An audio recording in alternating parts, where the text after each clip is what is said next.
estou numa sinagoga. Não sei se você que está nos assistindo já teve a oportunidade de estar numa sinagoga. É um privilégio estar aqui.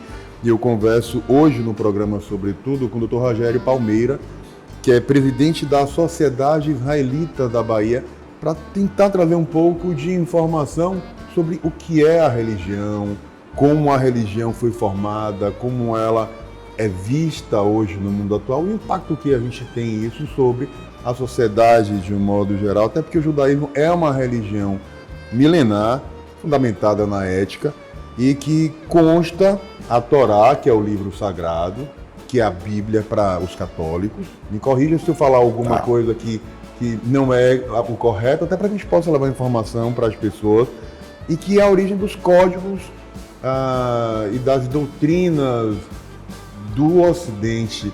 Como o senhor define a religião, como o senhor define o judaísmo, para que as pessoas consigam entender, já que não conhecem e não vivem essa realidade? Obrigado, Oswaldo. Obrigado ao muita informação, por essa oportunidade de a gente esclarecer. O judaísmo, de fato, é uma religião milenar. A história do judaísmo começa com Abraão, que nasceu lá na região de Ur, na Caldeia, que corresponde ao atual Iraque, e cuja família muda para uma cidade chamada Aram, que fica na região ali da atual Turquia. E recebe um chamado divino para deixar a sua terra e ir para uma terra prometida. Essa é a narrativa que inicia na Torá a história do judaísmo. A Torá, que quer dizer instrução, embora frequentemente ela seja traduzida como lei, mas na realidade quer dizer instrução, ensinamento. O sentido mais literal seriam os 5 primeiros livros da Bíblia.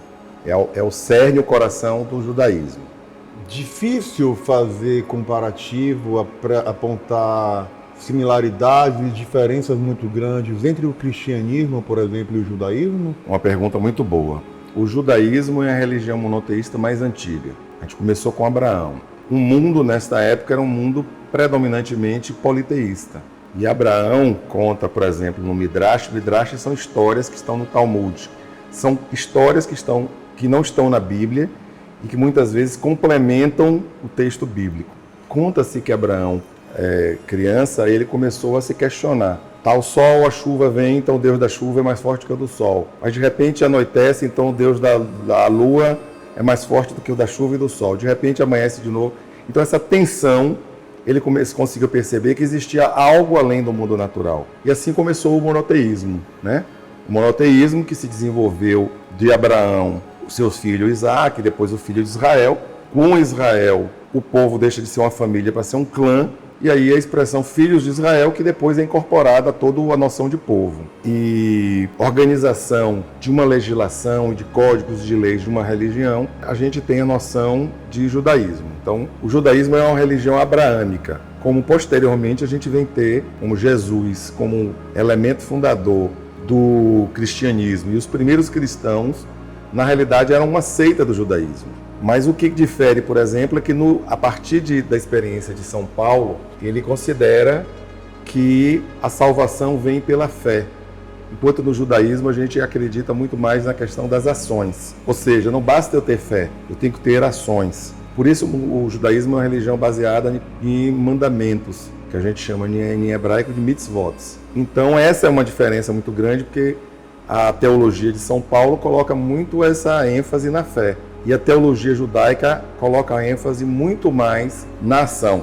Aos olhos do judaísmo, uma pessoa justa, uma pessoa que tem boas ações, ela vale, digamos, aos nossos olhos, ela tem maior valor espiritual do que alguém que tem fé, mas é destituído de boas ações. Qual a história do judaísmo na Bahia? Como os primeiros e quando os primeiros judeus chegaram aqui? E qual o tamanho da comunidade judaica aqui em Salvador? Os primeiros judeus chegaram ao Brasil junto com os primeiros portugueses que chegaram na Bahia. Já na esquadra de Pedro Álvares Cabral, tinha alguns judeus. Um dos que mais se destaca era o Gaspar da Gama. Posteriormente, durante a colônia, ainda nos primeiros 100 anos de colônia, vários judeus que foram convertidos à força pela Inquisição Portuguesa buscaram abrigo na Bahia. Os cristãos novos e os criptojudeus. E por isso a gente teve um número significativo de judeus, de práticas chamadas judaizantes, que eram práticas inclusive proibidas pela Inquisição. Após isso a gente teve um outro momento com a chegada dos holandeses, que na Bahia foi muito curto, em que muitos judeus passaram a praticar de maneira aberta. Então, à medida que a Inquisição portuguesa proibiu o judaísmo, ele foi progressivamente morrendo no Brasil e foi voltando a ter força a partir da independência, quando os judeus novamente passaram pela primeira vez a ter liberdade de culto. A segunda vez, a primeira vez sob o domínio português, a segunda vez no território brasileiro. A primeira vez foi com a chegada dos holandeses. Em Recife, inclusive, a gente tem a sinagoga mais velha das Américas, que foi estabelecida em Recife. A partir do Império, a gente tem novamente a presença judaica. Por exemplo, na Bahia, é um caso bastante notório, que, por exemplo, o poeta Castro Alves ele era vizinho de um rabino, o rabino Isaac Amslach. E ele acabou se apaixonando por uma das filhas desse rabino. E ele fez, inclusive, um poema chamado A Hebreia. Então, progressivamente, a gente vai recebendo judeus, a maioria provenientes ali de Marrocos ou da Europa Oriental e Central. E, posteriormente, no século XX, a gente começa a ter um afluxo maior. Já no começo do século XX, ali por volta de 1915 a 17, se funda a primeira organização judaica aqui na Bahia, se chama Tiferet Israel. E essa sociedade, a grande maior parte dos imigrantes vinham da Europa Oriental, mas também outros países começaram a ter imigrantes também. Marrocos, Península Ibérica, França, Alemanha, etc. Nos anos 30, a gente já tem em Salvador uma organização maior, chegamos a ter 2 escolas judaicas, tinha uma polarização na época também, judeus que consideravam-se progressistas, mais de orientação à esquerda, e judeus sionistas que queriam mais, que também eram uma orientação também mais à esquerda, que achavam que tinham o estabelecimento de Israel. E em 1947, a sociedade israelita é estabelecida, as 2 escolas se fundem em uma, a gente depois dos anos 50 passa a ter um cemitério. Qual o tamanho da comunidade judaica em Salvador e como é feito essa formação do judaísmo? Porque os rabinos são considerados sábios, homens dotados de grande cultura. E como acontece esse processo, qual a dimensão e como acontece a questão mesmo da manutenção dos hábitos e dos costumes da religião que é tão milenar para essa realidade que a gente vive hoje? O IBGE estima entre cerca de 1.000 judeus na Bahia. A comunidade está passando por um processo de encolhimento por vários motivos, Casamentos mistos, imigração para o Estado de Israel ou imigração para outros estados do Brasil com comunidades maiores, como São Paulo.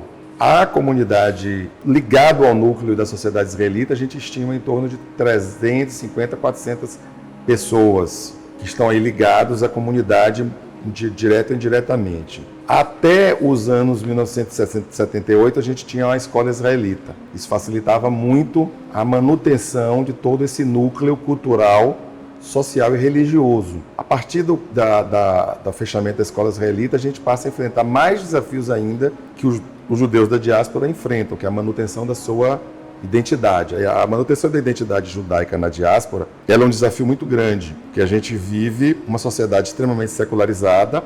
O judaísmo, por outro lado, ele foi se adaptando. É um judaísmo que a gente chama de conservador ou massorti. A palavra massorti quer dizer tradicional. A gente teve rabinos a partir do ano 2000. Então nós já tivemos 4 rabinos, 3 rabinos argentinos, um rabino brasileiro aqui dando assistência na comunidade. Tivemos também rabinos associados que mantinham a orientação sobre essa questão das leis judaicas. Temos também líderes leigos e pessoas que vêm ajudando. A gente mantém os serviços religiosos semanalmente, todas as festas religiosas e todas as festas culturais. Mantemos também a iniciativa de educação informal e grupos de jovem. Essas são as estratégias para a gente fazer essa transmissão do que a gente chama de geração a geração dos valores do judaísmo. A estrela de Davi, a menorá e o quipá são símbolos religiosos que marcam muito e ajudam a identificar o judaísmo. Qual o significado de cada um deles? E até complementando o que você tinha falado, que costumes e tradições do povo judeu são mantidos com muita força ainda hoje aqui na Bahia. Menorá é o símbolo do judaísmo mais antigo. Durante o período de travessia no deserto, que segundo a tradição bíblica durou 40 anos, da saída do Egito para a chegada na Terra Prometida, houve orientações de Deus, do Eterno, para a construção de um tabernáculo, que a gente chama de Mishkan, que é uma espécie de templo portátil. À medida que você vai caminhando, você monta e desmonta esse templo. E tem instruções para se fazer um candelabro de 7 braços. até porque cada um deles representa um momento da criação e o sétimo dia que a gente chama de Shabat. Esse, por exemplo, o Shabat, com certeza é a tradição judaica mais forte. Existe até um dito de um pensador judeu do começo do século XX, chamado Aham, que ele diz o seguinte: mais do que os judeus mantiveram o Shabat manteve o povo judeu. O Shabat é o sétimo dia de repouso. O dia judaico começa no pôr do sol, que é a sexta-feira. A partir do pôr do sol da sexta-feira a gente mantém Shabat. A estrela de Davi, que é um outro símbolo, é um símbolo um pouco mais recente. Começa ali a partir do segundo século, um pouquinho antes da Era Comum, e aí ele representa uma junção de duas dimensões, né? A dimensão de humana, a dimensão imanente, a dimensão aqui dessa nossa vida, e a dimensão transcendental, a dimensão divina. Isso até a gente pode exemplificar, porque os 10 mandamentos, os 5 primeiros mandamentos, têm a ver com a nossa relação com o divino, e os 5 últimos mandamentos têm a ver com a nossa relação social, as relações interpessoais. Então, a estrela de Davi tem esse significado também. E a Kippá, que não é um mandamento, mas é um costume, porque a gente reconhece que acima de nós tem algo maior, uma força maior, uma força sobrenatural, uma força que está além do universo, uma força criadora. Então, respeito a essa força criadora, que é Deus, né? Ou como a gente chama também de Hashem, esse nome sagrado, e em homenagem a isso a gente usa o Kippá. O judaísmo não é uma religião proselitista. Um dos principais motivos é que não trata apenas de uma religião, mas sim de um povo e da força de um povo. Há judeus que não professam a religião e nem por isso deixam de ser judeus. É possível uma pessoa não judia se converter ao judaísmo enquanto religião, ou é uma religião ainda fechada aos seus hábitos, aos seus costumes e à sua origem e criação? O judaísmo, de fato, não é proselitista. Até o começo da cristandade, ela não era proselitista, mas ela era mais aberta a conversões. A gente consegue ler até nos próprios textos, por exemplo, e Abraão fez muitas almas. Esse fez muitas almas ele converteu as pessoas que trabalhavam com ele, que viviam com ele. Na própria história da saída do Egito, no próprio texto da Torá, ele coloca que, além dos israelitas, vários outros povos que eram escravizados ou eram dominados saíram e foram incorporados ao povo judeu. A conversão ao judaísmo ela é possível. A gente só precisa entender que essa noção, essa divisão de religião e de povo, ela é uma noção muito mais greco-latina do que do Oriente Médio. No Oriente Médio você era judeu e, portanto, você era daquela religião, daquele costume, daquelas leis. Ainda hoje, quando você se converte ao judaísmo, você está entrando para um povo, para uma nacionalidade, para uma etnia, para uma cultura, para uma sociedade que tem uma religião como seu elemento fundante, mas que você entra. Para a lei judaica, é judeu quem nasceu de uma mãe judia ou quem se converteu. Então é possível. Agora, é importante a gente entender que quem está, portanto, dentro dessa condição pode não necessariamente ser um observante. Então, filho de uma mãe judia pode, inclusive, ser agnóstico. Agora, a nossa pergunta é, se ele se identifica com o judeu, é que ainda que ele não acredite nos aspectos místicos, ele acredita nos valores judaicos. Então, o judaísmo é como a gente chama uma civilização. Um povo com uma cultura, uma religião, uma língua e uma terra ancestral, já que nem todos os judeus estão em Israel, mas a presença judaica remonta a mais de 30 séculos na terra de Israel e a mais de 40 séculos se a gente fizer o desconto do período que se passou na escravidão do Egito, que durou cerca de 4 séculos. Por que se diz que o povo judeu é escolhido por Deus e como esse princípio dialoga com as demais religiões? Uma ótima pergunta. Tem sido um motivo de preconceito a noção de povo escolhido. Entretanto, se a gente fizer uma leitura atenta, por exemplo, nos profetas, observe que os profetas, eles, com frequência, eles estão dando, digamos assim, broncas no povo judeu, por não ter se comportado como esperava, por ter caído em tentação, etc. Ou seja, a noção de escolha aqui não tem uma noção de superioridade ou de melhoria, mas escolhido para uma missão. E que missão é essa? Transmitir os valores fundamentais recebidos no Sinai para toda a humanidade. Você, no começo da sua fala, você brilhantemente definiu que os valores fundamentais do povo judeu acabaram servindo de base para vários códigos éticos morais. Essa é a missão do povo judeu. Outros povos, outras pessoas para outras missões. nenhuma delas é melhor aos olhos de Deus e nenhuma delas é melhor aos olhos do judaísmo. Tanto é que o judaísmo ele não busca tornar todo mundo judeu, ele busca tornar o mundo melhor e um mundo mais ético e um mundo mais fundamentado no cumprimento de seus deveres, né? Na restauração de uma ordem no mundo. A gente está falando do judaísmo, que é uma religião calçada com muitos parâmetros históricos que se mantêm até hoje, e a gente está na Bahia, a gente tem uma terra que é conhecida justamente pelo seu sincretismo e pela possibilidade das religiões conviverem de forma muito harmônica uma com a outra. Uma religião aqui não se coloca melhor do que a outra e há uma convivência sempre muito pacífica diante disso. E esse sincretismo, essas misturas, essas devoções que são as mais variadas, eu tenho um entendimento muito claro que a religião principal é Deus. A religião como religar é uma forma que te conecta ao sagrado. Não tem uma melhor nem uma pior. Exato. Tem a que me conecta, tem a que lhe conecta, tem a que conecta quem está nos assistindo. E cada um se identifica melhor com esse ritual ou com o que acredita.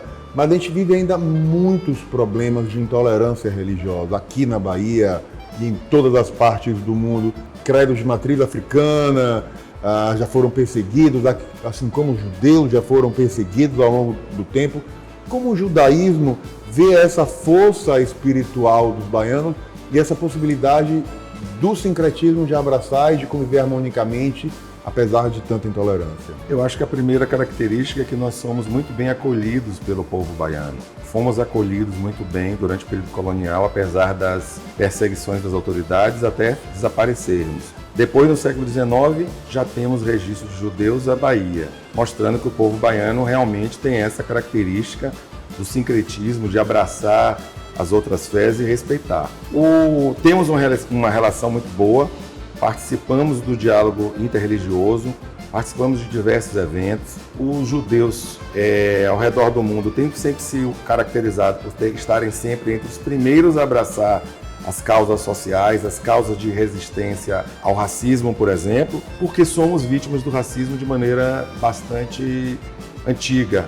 Na Torá tem um dito que é assim, que você deve amar o estranho ou o estrangeiro, porque fomos estrangeiros na terra do Egito. Na nossa festa de Pêssah, é uma tradição que a gente mantém muito forte, é a festa que comemora a saída do Egito, nós somos convidados a nos sentirmos como escravos que estão sendo libertos.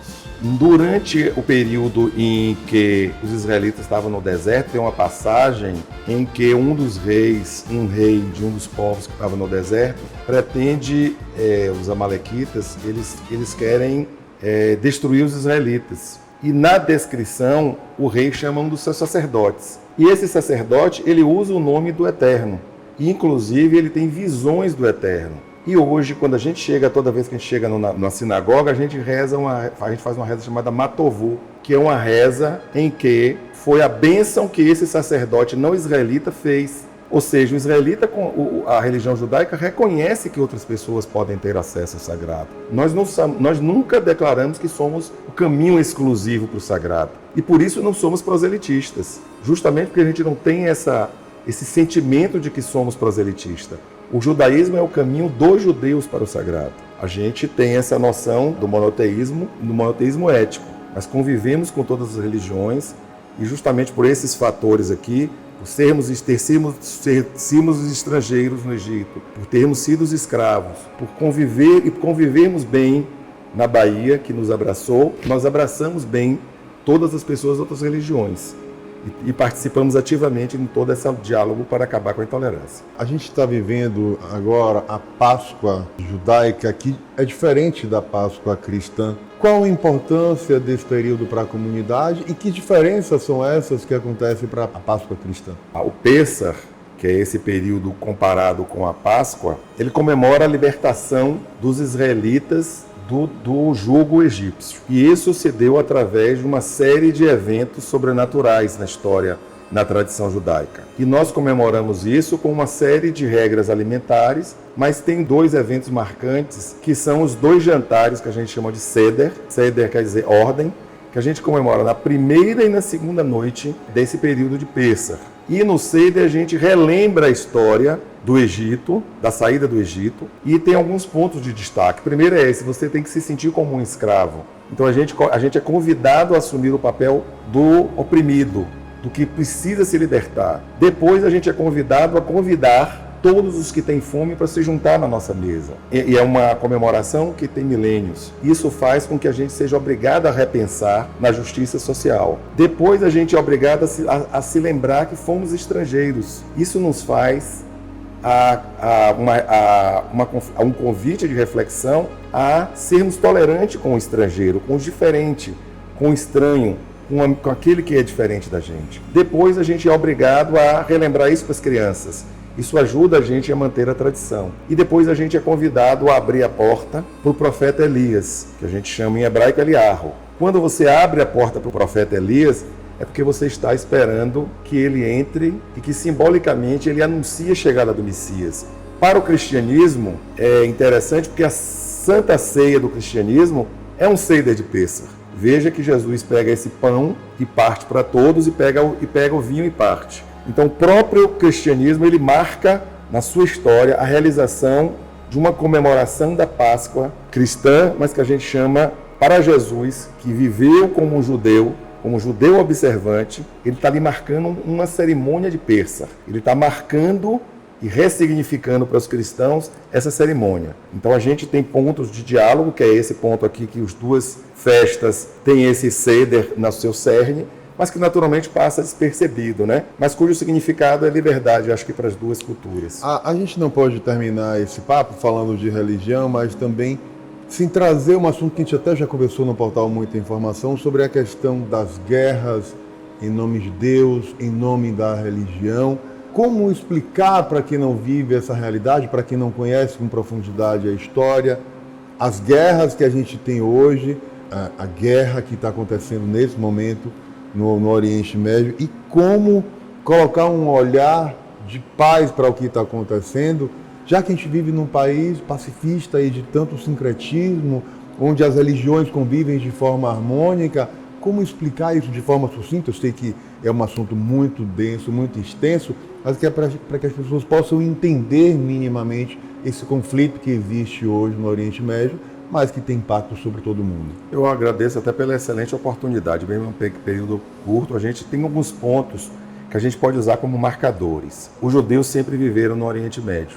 Os romanos, quando os judeus se revoltaram contra a sua dominação, transformaram aquela região toda, que inclui hoje Israel, a faixa de Gaza, a Jordânia, a Cisjordânia, Síria e Líbano, mudou esse nome para Palestina para dissociar do nome que a província romana chamava-se Judéia, e dissociar dos judeus. Entretanto, os judeus sempre viveram ali. Outros tantos foram expulsos, como eu comentei anteriormente.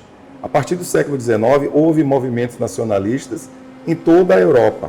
A reunificação da Alemanha e da Itália, por exemplo, e movimentos nacionalistas nas Américas, a nossa própria independência política e da América Latina, dos Estados Unidos, etc., que ainda aconteceram no século XVIII. Esse movimento nacionalista contaminou a mentalidade judaica e os judeus da diáspora voltaram para se reunir com os seus irmãos que viviam lá na província da Palestina, nessa ocasião, sob domínio otomano. E durante a independência de Israel, na declaração da independência de Israel, há uma conclamação para que todos os povos que viveriam naquela terra de Israel, no Estado de Israel, independente de religião, credo, raça, etnia, opção política, vivesse e ajudasse a construir um Estado. Então o Estado de Israel começa com a conclamação de paz. Mas por motivos políticos, isso não foi aceito, até porque é pouco conhecido, mas a liderança árabe-palestina no pré-Segunda Guerra Mundial foi colaboradora do nazismo. Existia lá um líder chamado Mufti de Jerusalém, e se você procurar Mufti de Jerusalém, você vai ver fotos dele com Hitler, e ele acreditava numa ideologia antissemita que os judeus deveriam ser exterminados. Já o rei da Transjordânia, que é a atual Jordânia, ele acreditava na integração, e ele foi assassinado logo um pouquinho antes da guerra final da independência de Israel. A guerra atual, a gente tem que entender no contexto de que Israel desocupou a faixa de Gaza em 2005. No ano seguinte, o Hamas, que é um grupo terrorista, fundamentalista, teocrático, que não convive com a pluralidade, cujo objetivo formal é acabar com os judeus, não apenas na terra de Israel, mas em qualquer parte do mundo, mas que também oprime cristãos, homossexuais e mulheres, deseja acabar com esse... Então, os valores do Estado de Israel são valores que são estranhos a esse tipo de ideologia jihadista.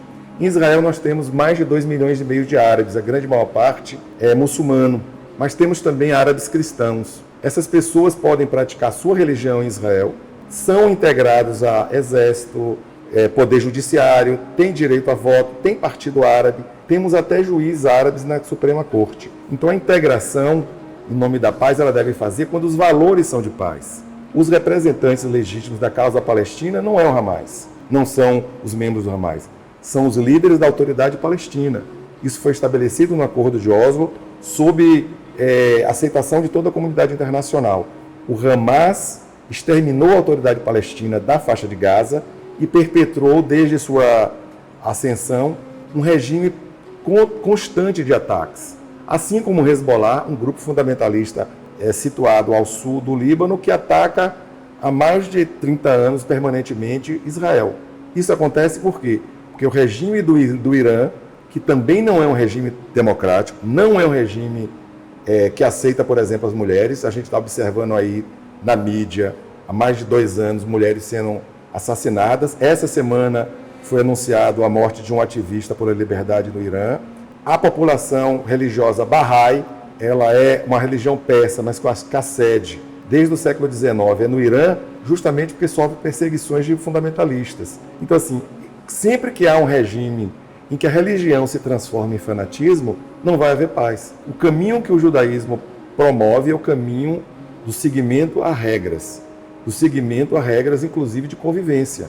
Para isso existem leis, para isso existem regras. E no judaísmo o valor supremo é a paz. Toda reza judaica ela acaba com uma bênção pela paz.